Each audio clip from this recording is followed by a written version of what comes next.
ብዙውን ጊዜ እንደዛ አይነት እንትኖች ስለምንጠቀም ለአደጋ ያጋልጣል።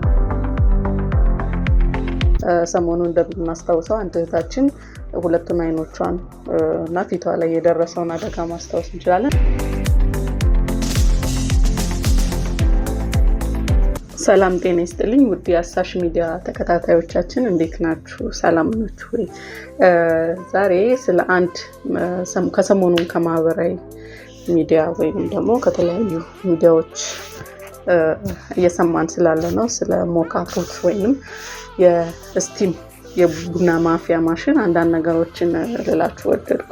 ይሄ ነው የስቲም ቡና ማፍያ የምንለው ማሽን። ይሄ ነው ምንም ከኤሌክትሪክ ጋር የሚገናኝ ነገር የለውም፣ የሚጣድ ነገር ነውና ብዙ ጊዜ እስቲ አንዳንድ ሳናቅ በስተት የምንጠቀማቸው ነገሮችን ለማየት እንሞክራለን። በነገራችን ላይ የበፊቶቹ ካላችሁ የበፊቱ ኳሊቲና አሁን ላይ ገበያ ላይ እየተሸጠ ያለው እቃ ተመሳሳይነት ኳሊቲ ተመሳሳይ አይደለም። ምክንያቱም የበፊቱ በጣም አሪፍ ነበር፣ እኔ ሁለቱንም ስለተጠቀምኩት እና እንዴት ነው አጠቃቀማችን የምናደርገው?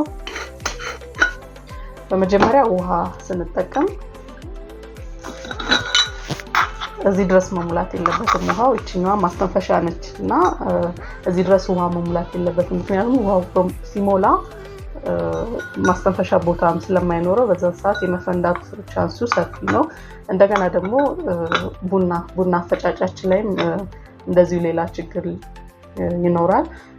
ያ ማለት በደንብ መድቀቅ የለበትም። በደንብ ቡናው ከደቀቀ ዱቄቱን ስጋ በምናደርግ ሰዓት ያፍነዋል ማለት ነው። ወደ ላይ ተኖ እንዳይወጣ ቡናው በስቲም ስለሆነ ወደ ላይ ተኖ የሚወጣው ያን ነገር እንዳይወጣ ይከለክለዋል ማለት ነው ቡናችን በሚደቅበት ጊዜ። ሌላው ነገር ደግሞ ምንድነው የምንጠቀመው የቡና መጠን ነው። የምንጠቀመው የቡና መጠን ኦቨር በደንብ በምንቆልለው ሰዓት እንደዚሁ የመውጣት ወደ ላይ የመውጣት እንትኑ ስለማይኖር እና ደግሞ ውሃውን ደግሞ ስንሞላው የሁለቱ አንድ ላይ ተደምሮ የመፈንዳት ችግሩን እንትን ያመጣዋል ማለት ነው። ስለዚህ ሁልጊዜ ስንጠቀም ውሃ መጠናችን ሙሉ እስከ ላይ መሞላት የለበትም እስከ ማስተንፈሻው።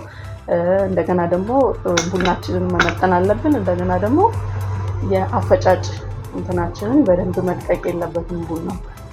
በዛ መንገድ መጠቀም አለብን። ሌላው ደግሞ የምንጥድበት መንገድ አሁን ስንጥደው ምንድነው ብዙ ጊዜ ይሄ ነገሮች የተሰሩት ስቶቭ ላይ ወይም ደግሞ ይሄ ዘመናዊ ምድጃዎች ላይ ነው ደህና እንድንጠቀም የሚመከረው። ምክንያቱም ይሄ ከሰል ላይ ምናምን ብዛት ባለው ከሰል ላይ ብዙውን ጊዜ እንደዛ አይነት እንትኖች ስለምንጠቀም ለአደጋ ያጋልጣልና ማንደጃ ላይ ምናምን 1 2 3 አርግቶ መጣድ እነዚህ ነገሮች አደጋውን የበለጠ ከፍ ያደርገዋል።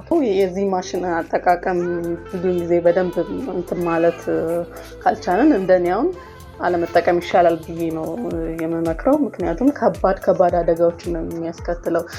ሰሞኑን እንደምናስታውሰው አንድ እህታችን ሁለቱን አይኖቿን እና ፊቷ ላይ የደረሰውን አደጋ ማስታወስ እንችላለን እና የተለያዩ የማህበራዊ ሚዲያ ላይ እንደምናያቸው ኮሚስ ላይ ምናምን ወጥቶ እንትን ያለበት አደጋ ብዙ አደጋዎች እያስከተለ ስለሆነ ማለት ነው እና ጥንቃቄ እንድታደርጉ ያክል ነው።